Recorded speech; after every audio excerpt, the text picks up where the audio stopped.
Artlist.io.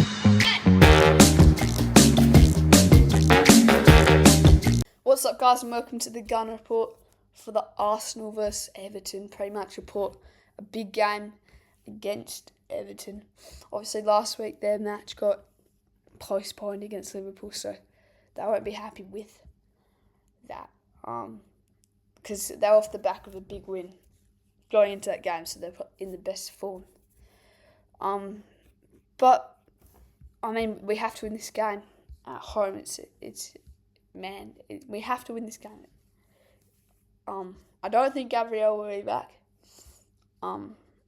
These are the injuries.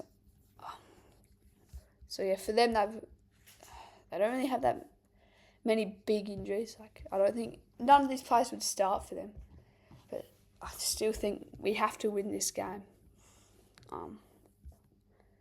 I feel like I don't think it'll be really nerve-wracking, but I don't think we'll smash them either. This is the table. Liverpool-Fulham, is there a chance that Liverpool drop points there? There is, but it's in such a bad position. We had to beat Fulham last week.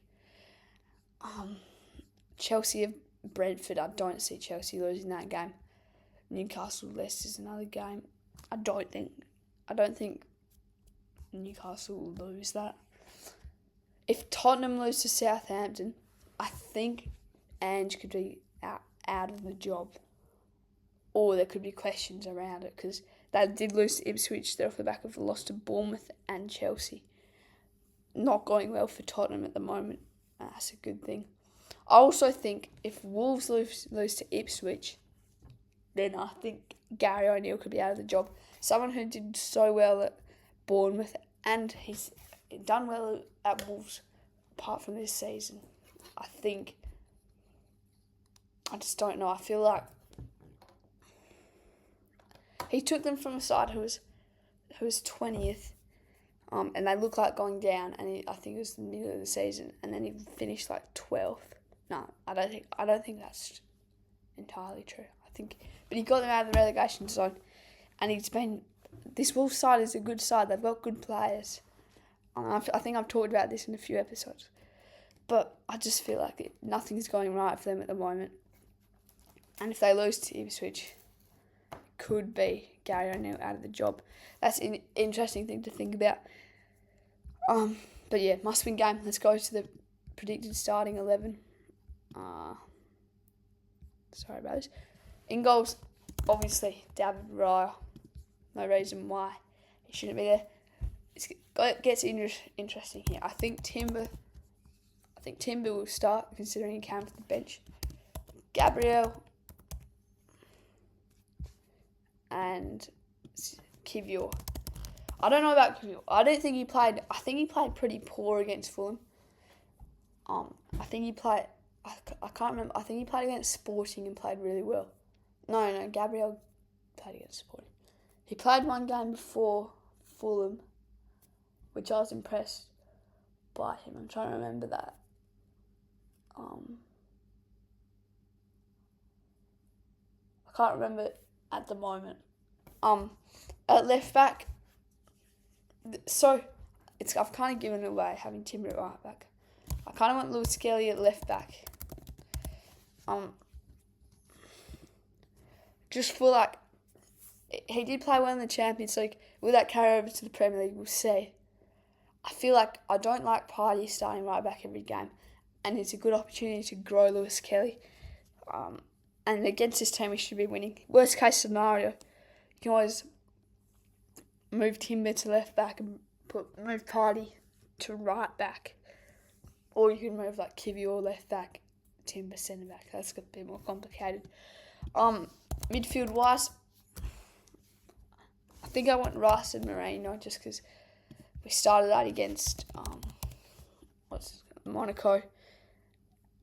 You could see a Partey in Rice, but I feel like this works. This midfield's the most balanced. I do think Partey's been our best midfielder, but I feel like I think Rice, if he's playing well, he's playing much better than Partey. And you can't really replace Rice. Like, I don't know how to explain it. Partey doesn't have the attributes that Rice does, nor does he have the attributes that Moreno does. He's sort of a combination where if we swapped him for Rice, we might not be as defensively sound, and if we swapped him for Moreno, we might be too defensive.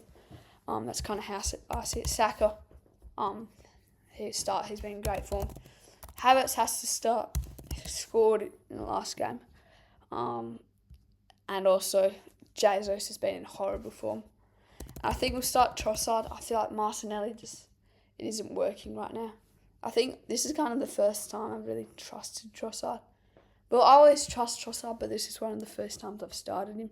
I always prefer to have Martinelli as starting at left wing and Trossard on as an impact sub. He can maybe come in as a false nine, but I think Trossard should start. He's more balanced. He just lacks in a bit of that explosiveness. This is my predicted starting 11. I think this is a possibility that this will be the starting 11. So, yeah. Let's go back to the table real quick. I don't really know what else to talk about. Crap, I clicked on the wrong game here. We have to look up. Calvert-Lewin's been scoring recently. McNeil's been good for them. Branthwaite's obviously a young centre-back. Pickford, it's a great goalkeeper. But I mean, I don't really know what to say. It's a must-win game. I feel like if Liverpool do slip up against Fulham, then our game against Fulham doesn't have much of an impact, because like both of the teams slipped up and it's back to where we were before that Fulham game, which is kind of making up for our loss. Then I think we might be back in it, but the problem with that is we can't catch them for them slipping in a way. But I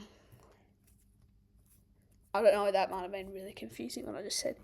Also, the Manchester derby, I'm hoping that United get a win, just so Man City can kind of be a bit more relevant in the race going towards the second half of the season, just because I feel like they have that ability just to win every game if they get going, if they get players back. But yeah, I think if Man City lose this game, hopefully we can build a decent gap before they start getting. I think Rodgers out for quite a while, so I just don't want to finish below City, because then, well, I don't want to get below City, because then that puts us in thoughts of, can we even make top 4? But I mean, yeah, I don't really know what else to say. Hopefully Saka and Odegaard can be fine, because we didn't see that against Fulham. I think that's one of the main reasons we dropped points, and we weren't punished. We weren't that good on attack. So anyway, thank you guys for listening to the Gun Report, and I'll see you next one. Bye bye.